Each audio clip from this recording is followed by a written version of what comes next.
Dari total 23 Jakarta dan Jogja. Apakah ini tanda kita kasus, 3 kasus diantaranya meninggal dunia. Dari total Sulawesi Utara, 23 Jakarta NTT, dan Jogja. Jawa Timur, Hantavirus termasuk di antara zoonosis. 20 Bagaimana sebuah organisme sekecil sepersejuta milimeter bisa mengalahkan jutaan tahun evolusi manusia tanpa menembakkan satupun senjata yang terlihat? Hantavirus punya jawaban itu.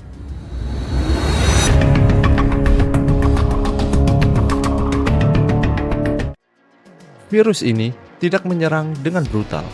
Ia tidak langsung meledak masuk, tidak berteriak, tidak membuat alarm berbunyi.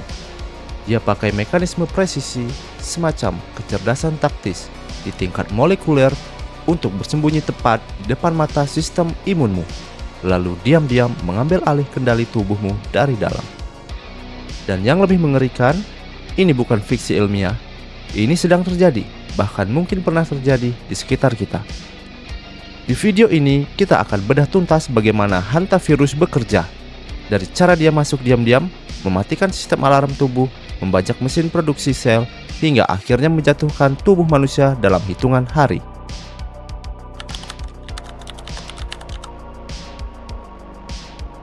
Sebelum kita bedah cara kerjanya, kita perlu tahu dulu apa sebenarnya hantavirus itu.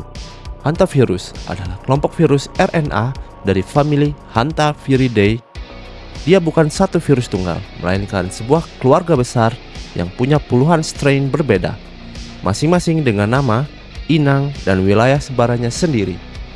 Beberapa nama yang mungkin pernah kamu dengar adalah Sin Nombre virus.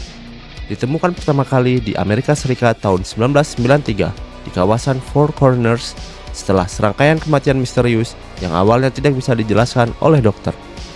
Ada juga Hantaan virus di Asia Timur, Humala virus di Eropa, dan Shoal virus yang sebarannya sudah benar-benar global. Hantavirus bukan produk laboratorium. Dia sudah ada jauh sebelum manusia mengenalnya secara ilmiah. Inang utama tempat dia hidup tanpa menyebabkan penyakit adalah tikus dan hewan pengerat lainnya. Tikus tidak sakit akibat virus ini. Mereka cuma jadi karavan yang membawa virus kemana mereka pergi. Virus keluar dari tubuh tikus lewat kotoran, urin, dan air liurnya. Di udara, partikel kering dari kotoran tikus bisa bertahan selama beberapa jam. Dan disinilah manusia tanpa sadar terpapar. Cukup dengan menghirup debu yang mengandung partikel itu. Tidak perlu digigit, tidak perlu menyentuh tikusnya secara langsung. Menyapu kandang lama, membuka gudang yang lama tutup, atau bahkan berkemah di area yang jadi habitat tikus, semua itu bisa jadi jalur masuk. Target utama hantavirus adalah sel endotel, sel yang melapisi dinding pembuluh darah di seluruh tubuh. Ini bukan kebetulan. Dengan menyerang lapisan ini, virus punya akses langsung ke sistem sirkulasi atau jalan tol yang menghubungkan seluruh organ tubuh. Setelah terpapar, virus tidak langsung memperlihatkan dirinya. Ada masa inkubasi, masa di mana virus diam-diam mereplikasi di dalam tubuh tanpa menimbulkan gejala apapun. Masa inkubasi ini rata-rata berlangsung 1 hingga 8 minggu, tergantung jenis strain dan dosis paparan. Setelah inkubasi selesai, gejala awal yang muncul justru sangat tidak spesifik. Demam, nyeri otot, sakit kepala, kadang mual, mirip flu biasa. Dan disinilah bahayanya. Banyak pasien tidak menyadari ancaman yang sebenarnya, sampai kondisi tiba-tiba memburuk drastis dalam hitungan hari.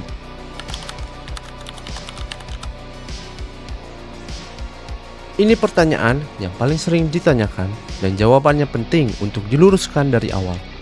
Untuk sebagian besar strain hantavirus, termasuk Sin Nombre virus yang jadi penyebab utama kasus di Amerika, jawabannya adalah tidak menular dari manusia ke manusia.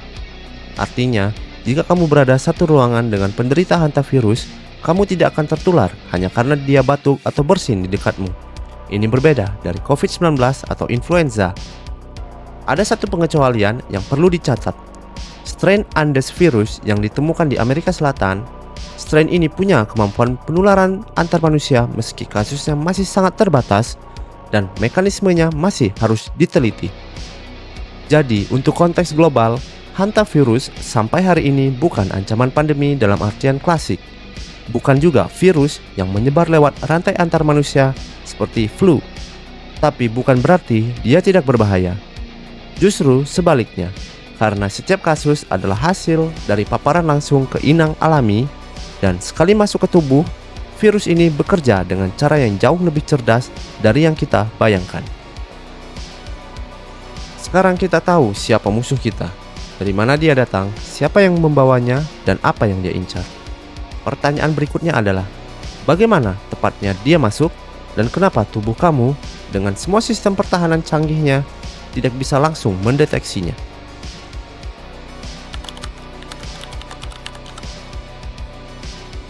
Jika banyak penyakit datang dengan gejala yang langsung terasa, seperti demam tiba-tiba, badan menggigil, tenggorokan sakit, hantavirus bermain berbeda.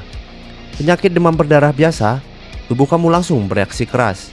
Sistem imun berbunyi, sel-sel pertahanan bergerak, perang terbuka dimulai. Tapi hantavirus, dia tidak masuk dengan menendang pintu. Dia mengetuk pelan, pakai kata sandi yang benar. Kata sandi itu namanya integrin. Integrin adalah protein di permukaan sel endotel, sel yang melapisi pembuluh darahmu. Fungsi normalnya adalah membantu sel menempel satu sama lain, mengatur struktur jaringan tubuh. Tapi hantavirus tahu cara menggunakannya sebagai pintu masuk. Virus ini mengikat dirinya ke integrin beta 3 di permukaan sel endotel.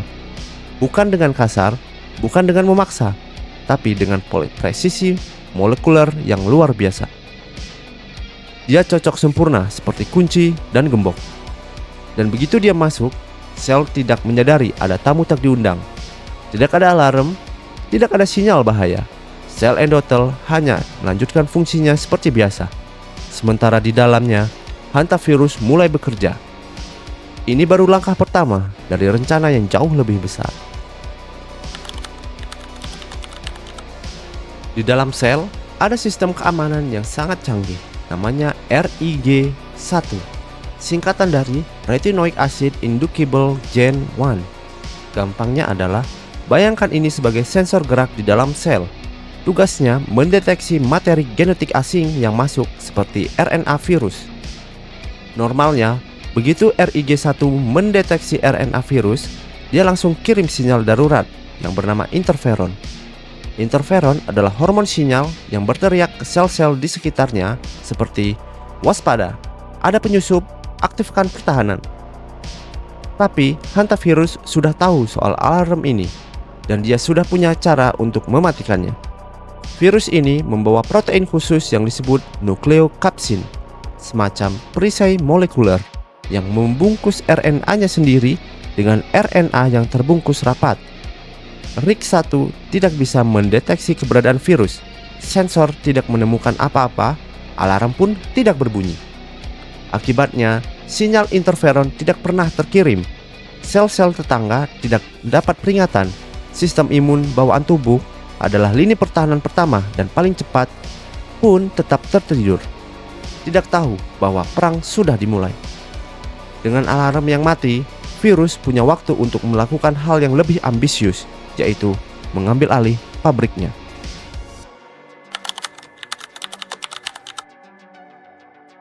Setiap sel dalam tubuhmu punya pabrik. Pabrik ini namanya aparatus Golgi, yaitu sistem organel yang tugasnya memproses, mengemas, dan mendistribusikan protein. Bayangkan seperti fasilitas logistik besar dalam sel. Hantavirus tidak membangun pabriknya sendiri, dia lebih efisien dari itu. Dia menyita pabrik yang sudah ada. Hantavirus memanfaatkan aparatus Golgi untuk satu tujuan kunci, mengambil lipid, lemak dari sel dan membungkusnya menjadi selubung pelindung baru untuk salinan virus yang baru dibuat. Jadi secara harfiah adalah virus ini memakai bahan bangunan tubuhmu untuk membangun dirinya sendiri.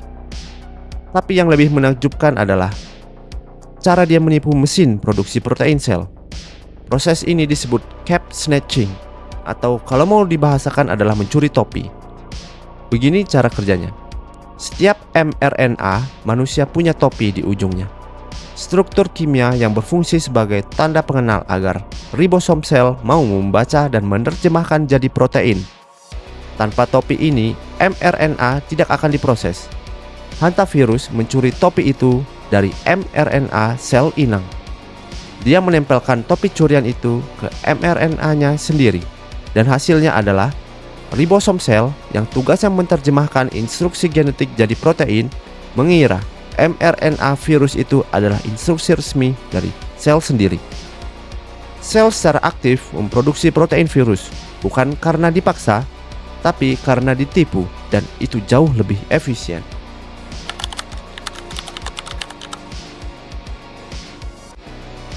Sekarang kita masuk ke level berikutnya dari kecerdasan hantavirus, yaitu operasi pengalihan perhatian. Pada tahap ini, sistem imun adaptif sudah mulai bereaksi. Tubuh sudah memproduksi antibodi, protein yang dirancang khusus untuk mengenali dan menetralisir virus. Seharusnya ini kabar baik, bukan? Tapi hantavirus sudah mengantisipasi ini. Virus ini melepaskan partikel-partikel virus palsu yang disebut decoy particles atau partikel umpan. Partikel ini mirip virus asli di permukaannya, tapi di dalamnya kosong, tidak ada materi genetik, tidak ada kemampuan replikasi. Antibodi yang sudah susah payah dibuat tubuh langsung menyerbu partikel umpan itu. Mereka terikat, menetralisir, dan habis. Sementara virus asli yang jumlahnya lebih sedikit tapi fungsional, lolos dari pengejaran tanpa hambatan dan terus bereplikasi. Ini adalah taktik pengalihan perhatian yang luar biasa dan efeknya mematikan. Tapi hantavirus tidak berhenti di sana. Ada satu serangan lagi yang lebih berbahaya. Dia memanipulasi permeabilitas vaskular. Ingat sel endotel yang jadi pintu masuk pertama tadi? Sel-sel itu melapisi seluruh pembuluh darahmu, dan tugasnya mengontrol apa yang boleh masuk dan keluar dari pembuluh darah ke jaringan. Hantavirus menginfeksi sel-sel ini secara masif dan mengganggu fungsi kontrol mereka. Akibatnya adalah dinding pembuluh darah jadi bocor, cairan plasma darah merembes keluar ke jaringan di sekitarnya. Di paru-paru, kebocoran ini berarti cairan masuk ke kantung udara. Di ginjal, ini mengganggu filtrasi darah, dan ini baru permulaan dari konsekuensi yang jauh lebih fatal.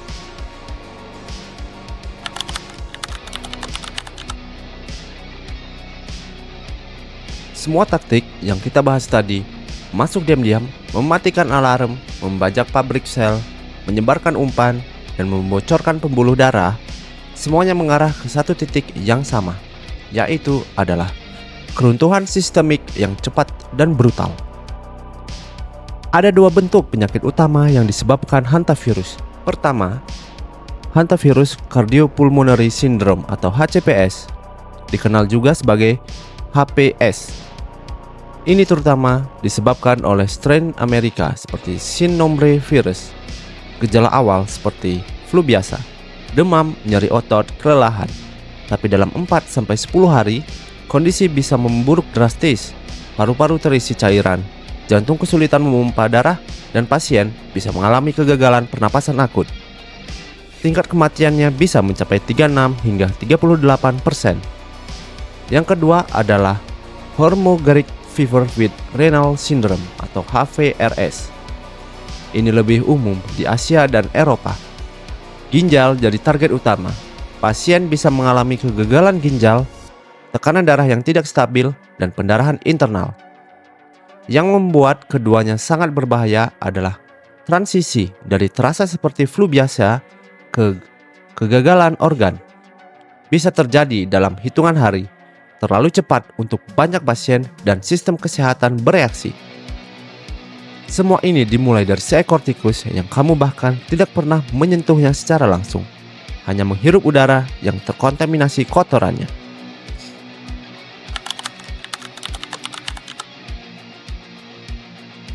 Tapi cerita ini tidak berakhir dengan kekalahan. Justru karena kita sekarang tahu persis bagaimana hantavirus beroperasi di tingkat molekuler, para ilmuwan punya target yang sangat spesifik untuk diserang. Pada 2026, riset terapi antiviral yang ditargetkan sedang berkembang di beberapa front sekaligus. Pertama, penghambat integrin, senyawa yang mencegah virus menempel pada reseptor integrin beta 3 di sel endotel yang memotong jalur masuk sejak awal. Kedua adalah inhibitor cap snatching, obat yang mengganggu mekanisme pencurian mRNA sel inang. sehingga virus tidak bisa memproduksi protein-proteinnya secara efisien.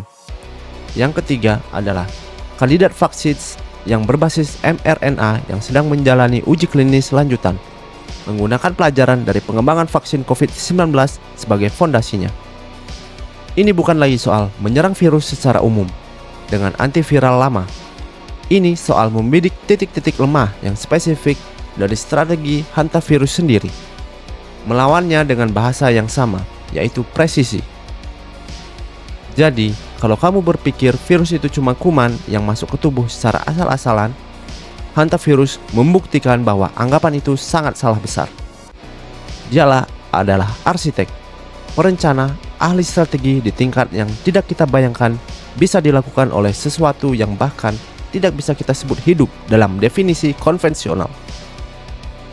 Dan memahami cara kerjanya bukan hanya apa yang dia lakukan, tapi bagaimana dan mengapa adalah salah satunya cara kita bisa benar-benar melawannya. Karena di dunia ini, musuh paling berbahaya bukan yang paling kuat, tapi adalah yang paling pintar.